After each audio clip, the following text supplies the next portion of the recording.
Salam sejahtera Malaysia, denyut nadi suara rakyat bergema di channel ini. Jangan lupa tekan butang subscribe, like dan share. Malaysia kita punya, cintai Malaysiaku, kita jaga kita.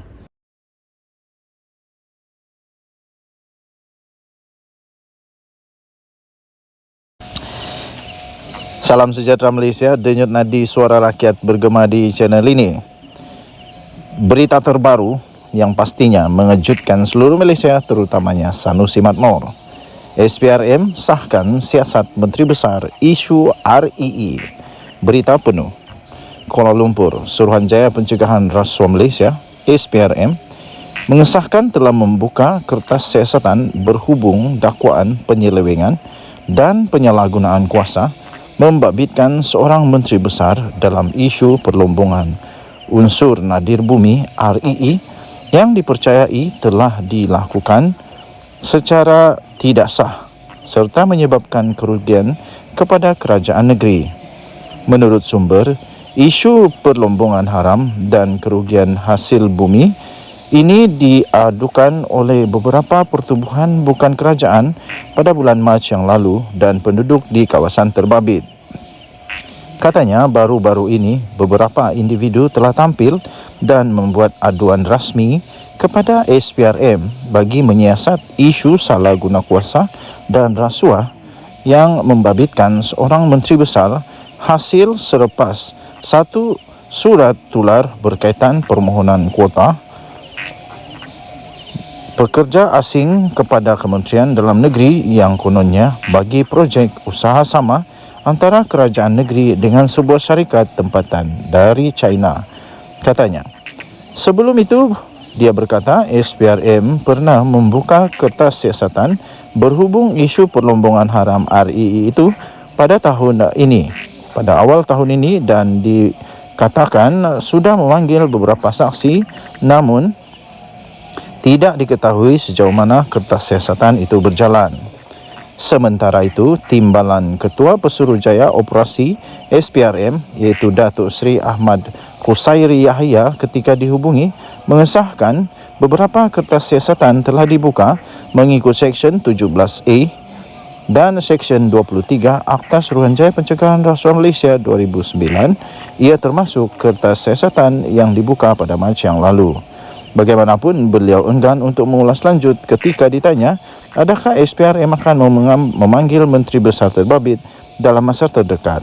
Berita ini disiarkan pada 18 Julai 2023 pukul 5.59 petang, diterbitkan di hmetro.com.my dengan tajuk SPRM Siasat Menteri Besar Isu REE. Denyut nadi suara rakyat bergema di channel ini. Jangan lupa tekan butang subscribe, like dan share. Malaysia kita punya, cintai Malaysia aku, kita jaga kita. Kita jumpa lagi. Kita sentiasa berjaga-jaga dalam apapun yang kita lakukan supaya tidak tersalah langkah. Jumpa lagi, bye-bye. Salam sejahtera Malaysia, denyut nadi suara rakyat bergema di channel ini. Jangan lupa tekan butang subscribe, like dan share. Malaysia kita punya, cintai Malaysiaku, kita jaga kita.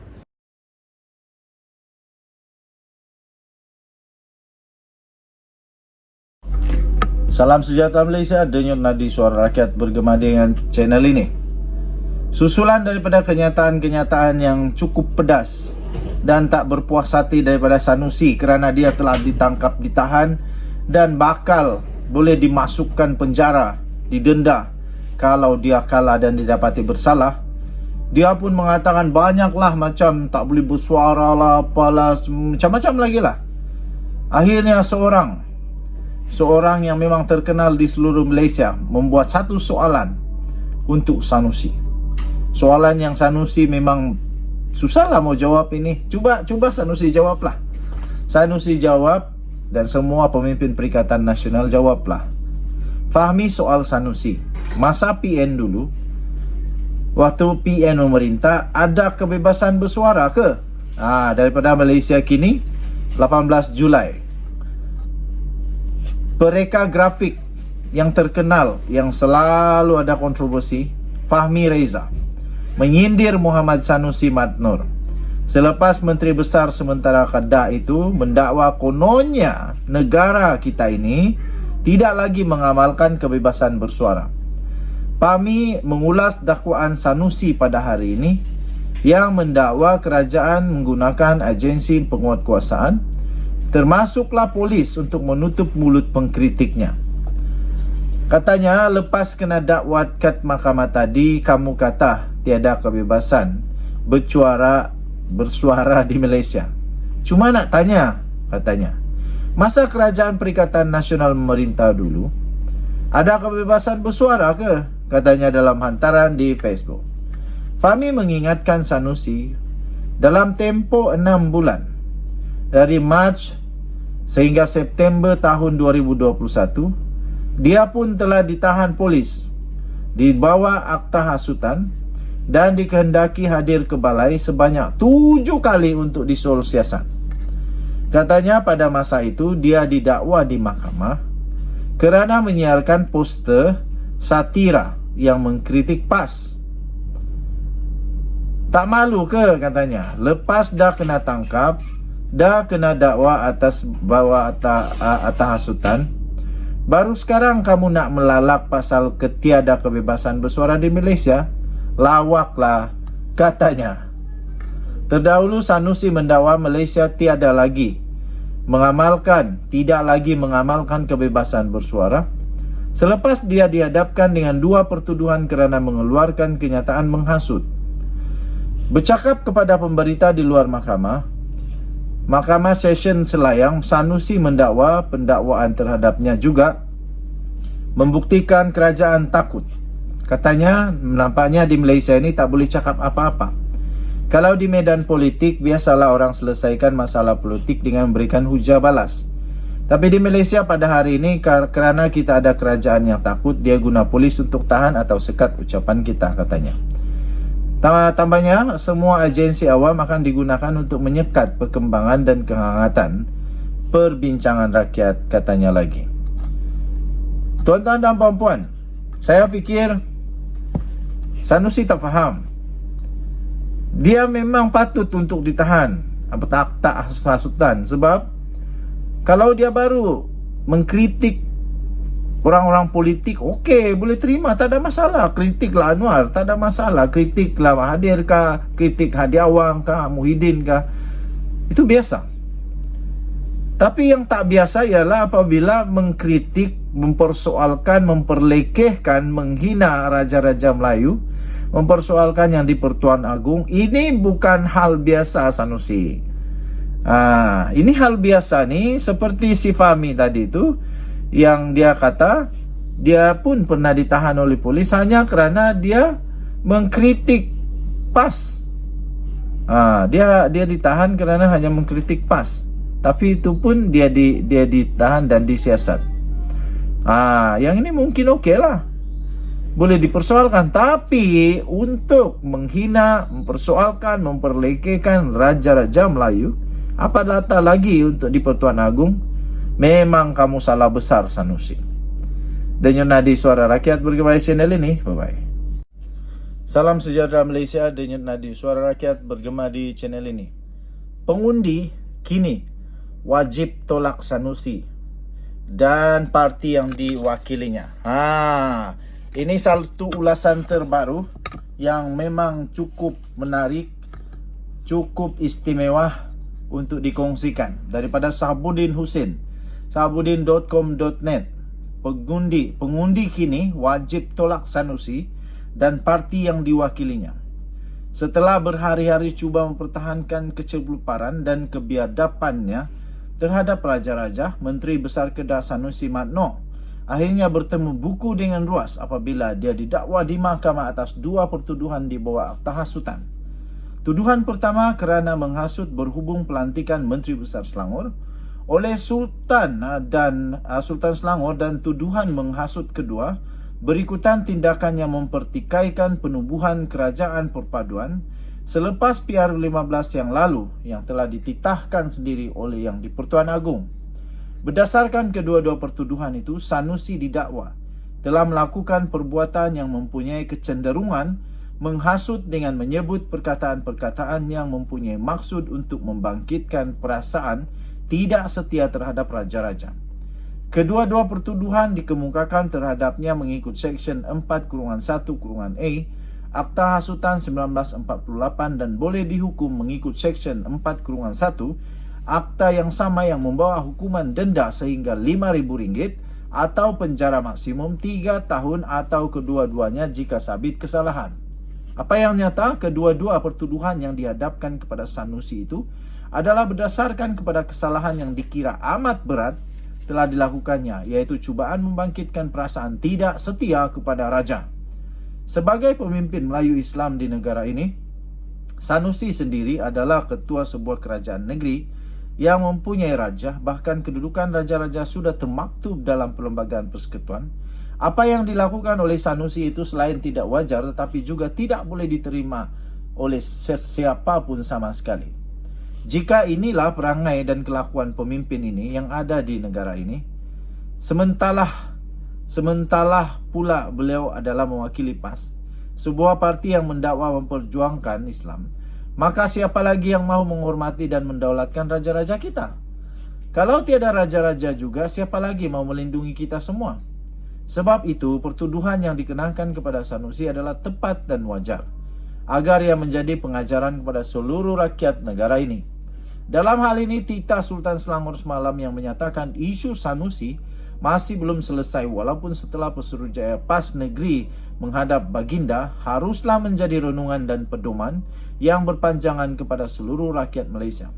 Ini kerana perbuatan menghasut atau mengajak kepada kecenderungan tidak setia kepada raja tidak harus dibiarkan berlaku begitu saja. Dengan pemimpin sendiri sanggup melakukan hal yang tidak baik terhadap raja, ia lebih mungkin mendorong rakyat biasa melakukan hal yang sama. Dalam konteks PRN yang bakal tiba ini, ia adalah masa terbaik dan menjadi kewajiban kepada pengundi untuk menolak Sanusi dan parti yang diwakilinya di mana saja mereka meletakkan calonnya. Sudah sampai masanya perbuatan Sanusi ini dihukum. Selain melalui peruntukan undang-undang, juga melalui suara rakyat yang menolak secara mutlak kebiadabannya terhadap raja-raja. Tidak cukup dengan selama ini menunggang agama dan menanam bibit perpecahan dalam masyarakat, kini raja-raja pun mahu deret sama yang didorong oleh kerakusan terhadap kuasa. Begitulah kelakuan dan parti yang mendakwa memperjuangkan ini. Ditulis oleh Sabudin Husin 18 Julai 2023. Denyut Nadi, Suara Rakyat bergema di channel ini. Jangan lupa tekan butang subscribe, like dan share. Malaysia kita punya, cintai Malaysia aku, kita jaga kita. Kita jumpa lagi. Salam sejahtera Malaysia, selamat petang. Bye-bye. Salam sejahtera Malaysia, Denyut Nadi, Suara Rakyat bergema di channel ini. Di sebalik semua suara-suara sumbang, suara-suara sumbang yang duk hentam PDRM dan banyak lagi lah dipersoalkan kenapa Sanusi ditangkap di hotel ketika jam 3 pagi. Semua orang tak tahu cerita sebenar tapi duk bising. Akhirnya rupanya dia kena tangkap pukul 3 pagi tu sebab salah dia juga. Itulah bila otak dah berkarat jadilah begitu. Sebenarnya, Ketua Polis Negara akhirnya membocorkan dan memberikan sebab kenapa Sanusi ditangkap pada awal pagi. Rupa-rupanya, Sanusi ditahan awal pagi lepas semua panggilan polis kena reject. Kenapa Sanusi reject? Sambutlah. Polis hari ini menjelaskan Muhammad Sanusi Mat Noor ditangkap pada awal pagi selepas beberapa panggilan telefon yang dibuat kepada Menteri Besar sementara Kedah itu ditolak. Menurut Ketua Polis Negara Razarudin Hussain, pihak berkuasa pada awalnya meminta bantuan daripada Kedah semalam. Namun ahli politik terbabit didapati tiada di negeri itu.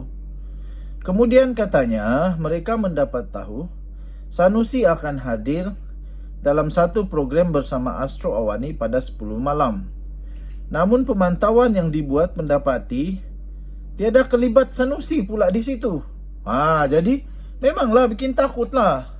Mungkin polis polis pun mengambil tindakan sebelum apa-apa terjadi, baik pergi tangkap dia cepat.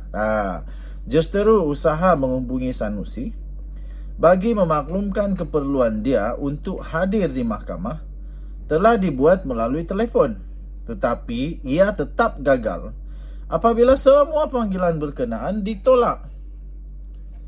Panggilan juga dibuat kepada Setiausaha Sulit Kanan dan Setiausaha Politik beliau pun. Semua panggilan tersebut direject, katanya pada satu sidang media khas di Bukit Aman pada petang tadi. Turut hadir ialah Timbalan Ketua Polis Negara Ayub Khan Maidin PC. Jelas Nazarudin, berdasarkan laporan berita, Sanusi mendakwa dia tidak dimaklumkan, akan dihubungi, dia tidak dimaklumkan akan didakwa, dia tidak dimaklumkan akan didakwa. Namun sebenarnya usaha polis menghubungi pengarah pilihan raya PN itu yang ditolak. Terdahulu Sanusi telah diberkas oleh sepasukan anggota polis di sebuah premis di Kuala Lumpur kira-kira jam 3 pagi dan ia mengundang rasa kurang senang daripada setengah pihak. Yang tak senang tu perlu tahu dulu kenapa. Jadi sekarang boleh tahu sudah kenapa dia ditangkap awal pagi.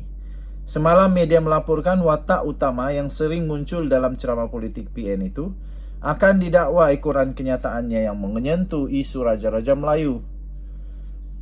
Pada 11 Julai yang lalu di Selayang, Sanusi menyampaikan ucapan antara lain mendakwa yang di Pertuan Agong tidak menitahkan pembentukan kerajaan perpaduan. Dia juga membandingkan peranan Sultan dalam pelantikan Menteri Besar di Kedah serta Selangor. Ia kemudiannya telah mendorong pelbagai pihak untuk mengadukan ucapan Sanusi itu kepada polis. Antara mereka adalah termasuklah daripada ahli Dewan Diraja Selangor sendiri yang menggesa pihak berkuasa bertindak ke atas ahli politik terbabi. Sultan Selangor pula, iaitu Duli Yang Maha Mulia Sultan Selangor, Sultan Sarafuddin Idris Shah, juga menzahirkan kenyataan bahawa isu Sanusi belum selesai di sebalik kenyataan ahli politik itu yang kononnya dia sudah pun mengutus surat memohon maaf kepada pihak istana. Tapi memang betul dia sudah mengutus surat, dan walaupun begitu Sultan Selangor bertitah bahawa isu itu belum selesai. Kata Nazarudin, arahan untuk mendakwa Sanusi hari ini diterima daripada Jabatan Peguam Negara semalam. Menurutnya lagi, polis menerima 58 laporan berkenaan Sanusi di seluruh negara, termasuk daripada ahli Dewan Diraja Selangor sendiri. Katanya, kita lihat bahawa sifat-sifat kes ini atas kecenderungan kes ialah menghina atau memberi bangkit marah isu institusi diraja. Maka disebabkan kita polis tidak dapat menelefon dia bagi memaklumkan mengenai pendakwaan di mahkamah, kita cuba mencari dan dapat jumpa beliau kira-kira jam 2.30 pagi di kawasan Mont Kiara, katanya. Denyut Nadi Suara Rakyat bergema di channel ini. Bye-bye. Salam sejahtera Malaysia. Denyut Nadi Suara Rakyat bergema di channel ini. Apa? Mahyadin mau jadi PM sekali lagi? Apa? Mahyadin mau jadi PM sekali lagi? 17 Julai 2023 daripada sabudin.com.net. Dengan andaian jika kemenangan berjaya dicatat PN pada PRN 6 negeri ini bakal memungkinkan kedudukan Anwar Ibrahim akan tergugat, Mahyadin Mat Yassin difahamkan sejak kebelakangan ini mula menunjukkan kecenderungan untuk ingin kembali semula menjadi Perdana Menteri. Wow. Jadi sebelum itu saya mau tanya kepada seluruh rakyat Malaysia, penonton-penonton di dalam channel saya, kalau Mahyadin jadi PM semula, kamu setuju kah? Kamu rasa okey kah? Ataupun bagilah peluang dengan orang lain, terpulanglah. Diandaikan dengan keputusan buruk diterima PH pada PRN nanti, Anwar bukan saja dipercayai akan menerima tekanan yang menadikan, kedudukannya lebih bergoncang, dirasakan pemberontakan dalam UMNO agar parti keluar daripada kerajaan perpaduan juga turut dijangka berlaku. Elemen-elemen itu akhirnya dipercayai paling memungkinkan berkesudahan dengan berlakunya pertukaran kerajaan. Walaupun Mahyadin tidak pernah menyatakan hasrat serta keinginannya itu secara terbuka, tetapi beberapa pemimpin gabungan itu menyebut sebagai orang politik mereka dapat merasakan keinginan Mahyadin itu. Antaranya dikatakan melalui tindakan Mahyadin yang lebih mahukan Azmin Ali bertanding dan seterusnya dijadikan Menteri Besar Selangor jika PN berjaya merampas negeri tersebut. Meski tiada siapa yang dinamakan sebagai poster boy, kalangan dalam bersatu memberitahu bukanlah rahsia lagi bahawa keinginan Mahyadin ialah kepada Azmin sebagai calon menteri besar. Mereka kini mula bimbang melihat perkembangan itu. Kerana kalau perkara itu lebih disedari rakyat, ditakuti ia akan menimbulkan kesan penolakan secara senyap yang lebih besar kepada PN pada PR yang akan datang ini. Ini kerana Mahyadin ketika memegang jawatan Perdana Menteri telah dikira gagal mentadbir negara dengan pelbagai masalah yang muncul. Tidak proaktif sebab hanya berani membaca perutusan khas dan menghantar kenyataan media. Tidak pernah mengadakan sidang media terbuka atau bersemuka dengan wartawan dan pelbagai kekurangan lain lagi yang pasti masih dalam ingatan rakyat negara ini. Secara logiknya dengan pelbagai siri kegagalan itu adalah tidak mungkin bagi rakyat Malaysia mahu beliau kembali memimpin negara buat kali kedua. Lebih ditakuti jika setelah berkuasa nanti beliau kembali dengan perangai tertutupnya seperti sebelum ini dan hanya mendengar kata nasihat 2-3 orang yang rapat dengannya sahaja. Dalam hal ini ada pemimpin bersatu turut melontarkan persoalan tentang keinginan Mahyadin yang semakin dapat dirasakan itu kepada beberapa pemimpin parti lain dalam PN dan ternyata mereka juga menyadarinya. Mereka juga dikatakan mengeluh kalau kira keinginan Mahyadin itu benar-benar dinyatakan atau melalui suara orang-orang kuatnya dalam bersatu kerana ia pasti mencetuskan masalah dalam PN sendiri. Hakikatnya dalam PN sekarang ini berikutan Mahyadin sudah tergolong dalam kelas mahkamah. Selain kerana dikira sebagai bekas Perdana Menteri yang gagal, kecenderungan lebih memahukan Hamzah Zainuddin dinamakan sebagai calon Perdana Menteri akan datang. Tambah lagi dengan kes mahkamah yang sedang dihadapinya, keinginan Mahyadin itu hanya menampakkan beliau tiada bezanya dengan Zahid Hamidi yang kini memegang jawatan timbalan Perdana Menteri. Mula kedengaran suara-suara bahawa kalau PN ingin mendapat lebih sokongan rakyat, gabungan itu mestilah kelihatan berbeza dengan kerajaan perpaduan sekarang dan tidak memberi ruang sama sekali kepada kelas mahkamah beroleh sebarang kedudukan dalam kerajaan sehinggalah kes mereka selesai. Dengan pemimpin baru dinamakan sebagai calon Perdana Menteri, mereka percaya kalaupun perubahan kerajaan tidak berlaku selepas PRN ini, perkara itu lebih mudah digerakkan agar berlaku pada PR16 akan datang. Ada pemimpin bersatu yang merasakan jika Mahyadin lebih berjiwa besar dan sedia membuat kenyataan tidak mahu kembali sebagai Perdana Menteri, tetapi sekadar untuk sama-sama dapat memainkan peranan, memastikan kemenangan PN itu adalah terbaik sekali dan amat dialu-alukan. Tetapi kata mereka jika Mahyadin tidak mahu mengalah, PN agak berbelah bagi dalam memperoleh sokongan rakyat, baik pada PRN atau PRU 16 mendatang. Ditulis di sabudin.com.my, Sabudin Hussein, 17 Julai 2023. Bye-bye.